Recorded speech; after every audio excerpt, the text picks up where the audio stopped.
bagian bawah itu tes gaya belajar.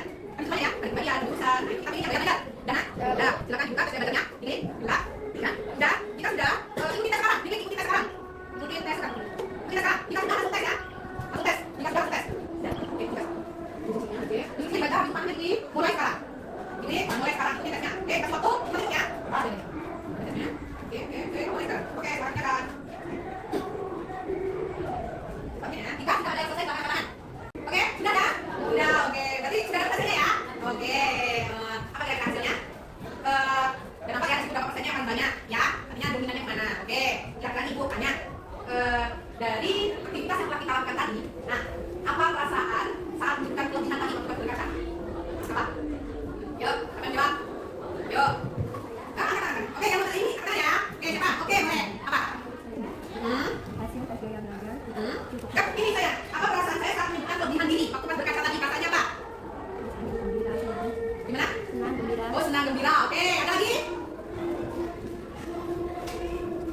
Ada lagi? Oke. Saya merasa bangga dan percaya diri ketika berkata. Oke, bangga dan percaya diri ketika berkata. Ada lagi? Ada lagi? Oke. Saya jadi tahu dari belajar yang cocok buat saya. Itu masuk pertanyaan gue ya. Apakah hasil tes gaya belajar sesuai pengalaman saya? Gitu. Oke. Ada lagi nggak? Kita masih bahas yang pertama dulu perasaan saya ketika menyebutkan kelebihan diri tadi. Mungkin ada yang merasa bangga, merasa berani, ya kan? Oke. Pertanyaan kedua, apakah hasil tes gaya belajar sesuai pengalaman Anda semua?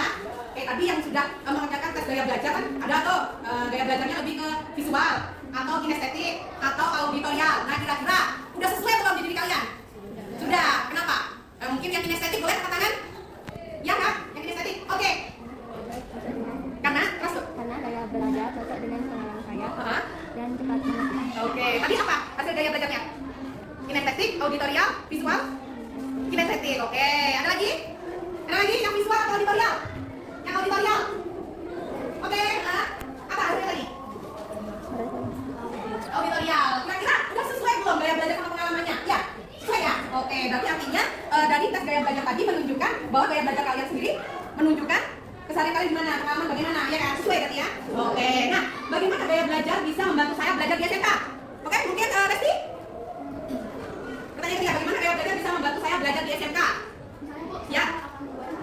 Seperti kelebihan diri di dasar liga. Oh gitu. Maksudnya gimana sih gaya belajar bisa membantu saya belajar di SMK? Mungkin kalian jurusan akuntansi, ya kan? Mungkin gaya belajarnya lebih ke visual. Visual itu kan melihat ya. Mungkin dengan berhitung kalian dengan melihat kalian lebih mengingat lagi, kan gitu. Ada mungkin yang auditorial, ya kan? Auditorial itu kan mendengar. Mungkin ketika kawannya belajar bareng dengan kawannya belajarnya menggunakan suara. Kalian cukup mendengarkan kawan kalian bercerita bersuara, kalian bisa mengingat gitu ya. Yang kinestetik mungkin gaya belajarnya di SMK mungkin lebih ke ada yang gaya belajarnya kinestetik itu ketika di depan dengan pergerakan tangannya, kan gitu. Jadi menurut saya belajar ini begini gitu, untuk dipercaya diri. Itu kinestetik. Dia pengennya tuh nggak mau diam, lebih suka di lapangan belajarnya, ya gitu. Oke, ngerti ya? Oke. Nah, ibu akan masuk bahasanya gaya belajar itu apa sih? Ya, oke. Tadi kita mengenal potensi ya. Nah, kenapa penting? Potensi penting karena setiap siswa punya kelebihan dan gaya belajar berbeda yang bisa menjadi bekal suksesnya. Tentu kalian punya gaya belajar yang berbeda-beda, ya kan? Punya kelebihan. Karena apa? Nah, mungkin kalian nggak punya kelebihan, ya. Jenis gaya belajar tadi, jenis gaya belajar itu ada visual, auditorial, dan kinestetik. Nah, visual gimana? Visual kan lihat, suka gambar, suka diagram, suka bentuk, ya. Catatan yang mungkin gaya belajarnya suka bikin catatan-catatan kecil, diorek-orek pakai warna, dicoret garis bawah, itu lebih ke visual. Kalau auditorial gimana? Suka mendengar penjelasan atau diskusi, mungkin suka guru menjelaskan di depan, itu lebih masuk di ingat. Atau kawan lagi belajar, kalau dong kamu belajarnya pakai suara biasanya bisa dengar, atau belajarnya pakai musik, ya. Itu ada yang bukannya pakai musik itu konsentrasi ada, karena itunya bukannya auditorial. Nah, kinestetik suka praktik langsung, bergerak, simulasi, atau diam, praktik mungkin ada lab, ya. Kita kan biasanya itu belajar teori, belajar praktik. Yang biasanya anak kinestetik itu lebih suka praktiknya. Ketika belajar atau diem, ketika di depan suruh menerangkan, terus pakai gini, gerakan, ya. Gitu, oke? Baik. Nah, apa itu potensi? Coba bacakan kita. Potensi apa? Potensi diri adalah kemampuan atau kekuatan yang dimiliki seseorang, baik yang tidak terlihat maupun yang masih tersembunyi. Oke, bisa buka bakat, minat, kejelasannya. Nah, itu ada yang sudah tampak, misal menggambar atau tempat berhitung. Itu potensi yang tampak ya. Potensi yang tampak itu seperti menggambar, berhitung. Terus yang tidak terlihat atau tampak itu seperti berani berbicara di depan kelas atau di depan umum. Nah, itu sebenarnya ada semua itu bisa punya kelebihan itu karena mungkin belum biasa kemampuannya atau keberaniannya belum ada. Itu ya. Oke. Manfaat mengenai potensi yaitu membantu memilih strategi belajar yang tepat, fokus mengembangkan keterampilan, lebih siap menghadapi dunia kerja, apalagi nantinya kalian harus dihadapkan dengan PKL, ya. Oke, jenis potensi itu ada potensi akademik, non akademik, sama keterampilan dan potensi pribadi. Potensi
yang punya strategi untuk yang kita depannya. Oke, Resti. Oke, Resti. Resti kan bisa sini. Resti udah tahu ya belajarnya program Resti. Karena ke depannya nanti kita belajar harus bagaimana? Gimana?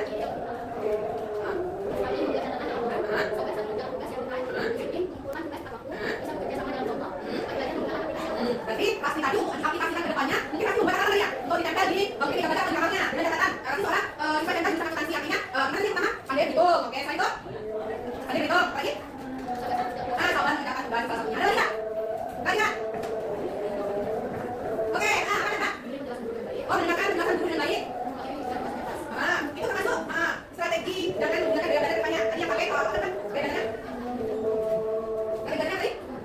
Ini ya auditorial ya? Auditorial jadi karena kedepannya sudah tahu gaya belajarnya auditorial jadi kedepannya gaya belajarnya harus mendengarkan penjelasan guru karena auditorial ya harus mendengar ya apa lagi saya mendengarkan? Oke mulai materi dan belajar mendengarkan karena tipe auditorial gaya belajarnya itu lebih suka mendengarkan mungkin mendengarkan penjelasan guru atau mendengarkan penjelasan kawan atau ulangi lagi dan keberatan ada yang belajar itu ketika apa sih belajar itu harus pakai itu ada yang kita ya nah ada yang mungkin belajarnya nggak suka kan kalau baca buku nah ada yang kayak gitu beremong gitu kan ada yang pembahasannya itu harus ucap gitu yang kita tidak lagi kita siapa? Oke mbak Belajar sambil praktik langsung. belajar sambil praktik langsung itu Coba belajar praktik. berlatihan kali artinya aplikasi itu lebih ke lapangan langsung ya yang kemudian dia tahu hasilnya sudah jadi ya yang visual ada nggak? Yang visual ada siapa? Ada? Yang visual? Oke oke berarti udah tahu ya oke jadi ini ibu punya lembar ya ini namanya perencanaan pengembangan diri karena kalian sudah tahu kelebihannya potensi apa gaya belajarnya nantinya yang bilang tadi mungkin saya mau menerapkannya ke depannya saya akan menggunakan catatan ya catatan kecil untuk saya tempelkan di meja belajar saya atau di kamar saya ibu punya ini nanti silakan kalian buat sebenarnya mungkin kalian nantinya akan kalian tempel sendiri di kamar bukan ingat lah ya oke ini kan ya oke tempelnya nah nanti udah beres semuanya saya oke nanti ya nanti tabel perencanaan ini silakan kalian buat sesuai dengan kalian dan silakan kalian tempel di meja belajar anda ya karena untuk mengaplikasikan kalian ke depannya kita belajar mungkin belajar bahasa Indonesia bagaimana bahasa Inggris bagaimana matematika bagaimana praktek bagaimana itu kan oke ada pertanyaan nggak sekali ini pertanyaan nggak ada artinya dianggap kalian berarti semuanya oke jadi minggu depan kita akan lihat apa hasilnya ya oke mungkin benar pertanyaan kalau sudah silakan diisi kalau disimpan tempel di kamar ya belajar ya oke mungkin itu aja website kalian ya oke terima kasih untuk kerjasamanya pada sesi ini semoga apa yang dikasihkan dapat manfaat depannya ya oke mungkin kalau di tes tadi di tes pintar kalian selain untuk mengetahui gaya belajar ada lagi ya tes kemampuan tes kedudukan bagaimana silakan kalian tes sendiri di rumah